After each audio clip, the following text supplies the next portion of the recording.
The idea being is when I engage with you, when I choose, because my most valuable asset is my own time. It's not what I sell. It's not my customer list. It's my time.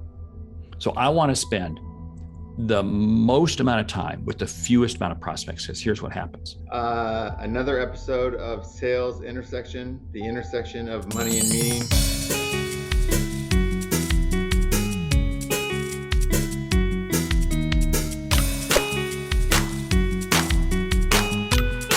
Well, what a lot of people are shocked is that I did not want to be in sales. Sales was not what I wanted to be. I talk about it in my book, A Mind for Sales, but like so many people, sales wasn't what I want. I really wanted to be a disc jockey. That was my dream. That was my dream job.